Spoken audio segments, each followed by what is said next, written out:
మహాలక్ష్మి పథకం ద్వారా మహిళల ఉచిత ప్రయాణంతో ఆర్టీసీ లాభాల బాటలో కొనసాగుతుందని ఆదిలాబాద్ రీజనల్ మేనేజర్ భవానీ ప్రసాద్ అన్నారు.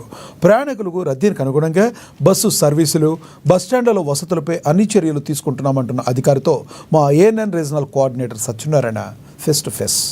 మహాలక్ష్మి పథకం ద్వారా తెలంగాణ రాష్ట్ర ప్రభుత్వంలో దాదాపుగా ఆర్టీసీ అయితే నష్టాల బాట నుంచి లాభాల బాటకు వచ్చినటువంటి ఒక వాదన అయితే వినిపిస్తోంది. ఇందుకు సంబంధించి 200 కోట్ల ఉచిత ప్రయాణాలతో ఆర్టీసీ రాష్ట్ర వ్యాప్తంగా కూడా సంబరాలు చేసుకున్నటువంటి పరిస్థితి. ప్రస్తుతం మనం ఆదిలాబాద్ రీజనల్ మేనేజర్ కార్యాలయంలో ఉన్నాం. మనతో పాటు ఆర్ఎం భవానీ ప్రసాద్ గారు ఉన్నారు. వారిని అడిగి ఈ ఆర్టీసీకి జిల్లాకు సంబంధించి, రీజన్కి సంబంధించి అంటే 4 జిల్లాలకు సంబంధించి మరి ఏ విధంగా ఉందో మనం తెలుసుకుందాం. సార్, ప్రధానంగా ఇప్పుడు ఆదిలాబాద్ ఉమ్మడి జిల్లాకు సంబంధించి అంటే 4 జిల్లాలకు సంబంధించి రీజియన్లో ఇప్పటి వరకు ఉచిత ప్రయాణాలు ఎన్ని, అలాగే మహిళలు లబ్ధి పొందిన ఎంత శాతం లబ్ధి పొందారు? ఈ స్టాటిస్టిక్స్ బట్టి చూస్తే దాదాపు 10,39,00,000 మంది మహిళలు ఈ యొక్క అవైల్ చేసుకున్నారు. ఈ యొక్క వెసులుబాటు దాదాపు 350 కోట్లు వాళ్ళు ప్రయోజనం పొందారు. అలాగే చూస్తే ఇప్పుడు బస్సుల విషయానికి వస్తే మన దగ్గర ఆదిలాబాద్ రీజియన్లో అద్దె బస్సులు ఎన్ని నడుస్తున్నాయి? అలాగే కొత్తగా కొనుగోలు చేసినటువంటి 2,400 బస్సుల్లో మన ఆదిలాబాద్కి ఎన్ని బస్సులు వచ్చాయి? దానికి ఇప్పుడు ఆదిలాబాద్లో ప్రస్తుతం 603 షెడ్యూల్స్ జరుగుతున్నాయి. అందులో కొత్త బస్సులు 50 పైన వచ్చినాయి. అద్దె బస్సులు ఆర్టీసీ బస్సులు కలిపి దాదాపు 650 బస్సులు ఉన్నాయి. అలాగే అద్దె బస్సులకు సంబంధించి కూడా ప్రభుత్వం నిధులు విడుదల చేసింది. అలాగే నిన్ననే ఆర్టీసీ ఎండి సజ్జనార్కి 6,680 కోట్ల రూపాయల విలువ గల చెక్కును కూడా అందజేసింది. అంటే ఒక రకంగా ఇప్పుడు గతంతో పోలిస్తే ఆక్యుపెన్సీ రేషియో ఎలా ఉంది సార్? ఆక్యుపెన్సీ రేషియో దాదాపు 30% పెరిగిందండి. తర్వాత లాభాల పరంగా కూడా ఆదాయంకి గవర్నమెంట్ సబ్సిడైడ్ చేస్తుంది కాబట్టి ఆర్టీసీ పరిపుష్టంగానే ఉంది ప్రస్తుతానికి. అంటే గతంతో పోలిస్తే ఒక కోలుకున్న స్థితిలో కనబడుతుంది.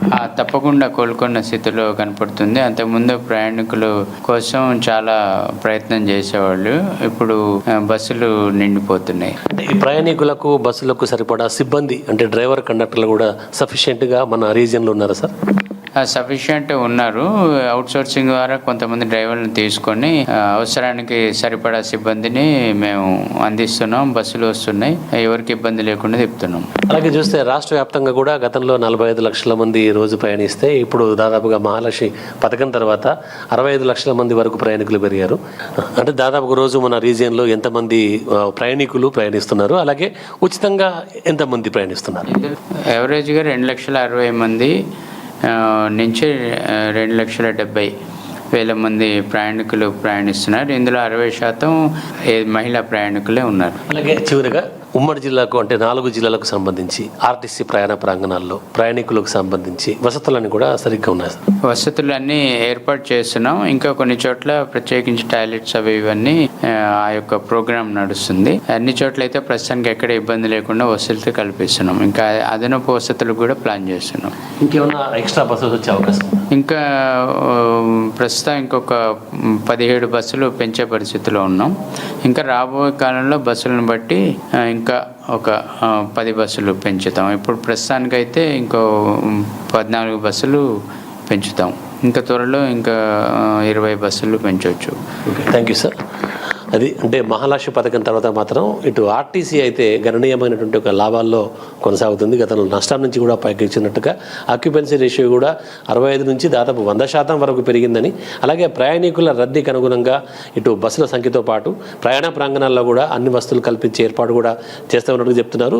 రీజన్కు సంబంధించి కూడా త్వరలో కొన్ని కొత్త బస్సులు కూడా రాబోతున్నట్టుగా ఆర్ఎం భవానీ ప్రసాద్ చెప్తున్నారు. కెమెరా పర్సన్ మహేందర్ రెడ్డితో Satyanarayana, ANN news, Adilabad. RM.